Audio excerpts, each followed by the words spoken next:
आम ज़ुकाम और इन्फ्लुएंज़ा की जो अलामात हैं वो कोरोना वायरस से अगर कोई मुतासर कोई शख्स होता है तो उससे मिलती जुलती होती हैं, उससे मर्ज़ से। तो इनमें तफरीक कैसे की जा सकती है कि कोई शख्स जो है वो ज़ुकाम का मरीज़ है या वो कोरोना वायरस का मरीज़? अच्छा जी, इसमें जो इम्पोर्टेंट चीज़ है, ये जो कोरोना वायरस है ना, मैंने ये इसीलिए स्पेशली इसको थोड़ी सी मैं बैकग्राउंड में गया था। ये चूँकि नावल वायरस है और नावल मीन्स कि नया वायरस है, इसकी बहुत सारी अभी चीज़ें हमें पता चलेंगी वक्त के साथ साथ। अभी हमें जो जो इनिशियल जो चाइना से ही बहुत बड़ा डेटाबेस इकट्ठा हुआ है, मैक्सिमम 98% केसेस हैं, 99% केसेस चाइना में, और वही इसको उन्होंने डाटा वगैरह कंपाइल किए हैं।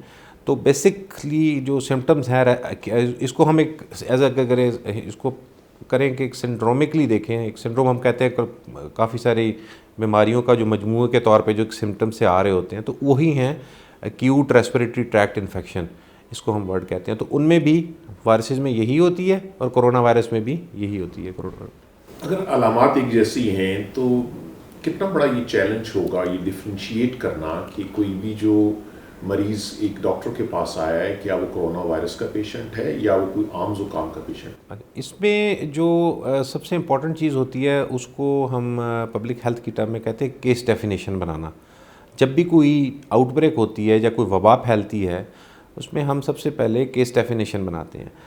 अब कोरोना वायरस से जो आउटब्रेक इसकी चल रही है चाइना में, इसकी जो अब करंट डेफिनेशन जो एग्रीड कंसेंसस के साथ जो WHO global body on health है, पब्लिक हेल्थ है, उन्होंने जो रिकमेंड किया हुआ है कि वो केसेस जो नज़ले ज़ुकाम या खांसी, गला ख़राब इन सिम्टम्स के साथ आएंगे, लेकिन उनकी ट्रैवल हिस्ट्री होगी लास्ट 14 डेज़ में या पिछले 14 दिनों में, 2 हफ्तों में, चाइना स्पेशली वुहान, और अगर चाइना की हिस्ट्री है उनमें ये चीज़ें होती हैं, तो तब आप उसको कहेंगे कि ये केस डेफिनेशन पे पूरा उतर रहा है ये केस।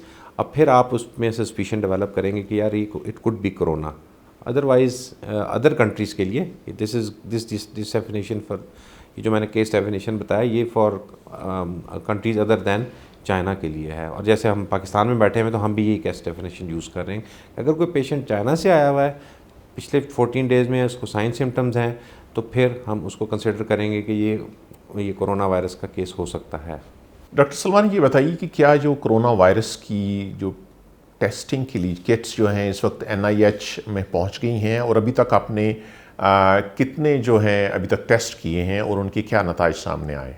अभी NIH में शुरू हुई है और किट्स पहुंच गई हैं, और टेस्ट कोई लास्ट आज today is actually the third day हमारे पास, जो एक हमारे पास कल हमने लगाए थे, वो रिपोर्ट हमने बता दी थी।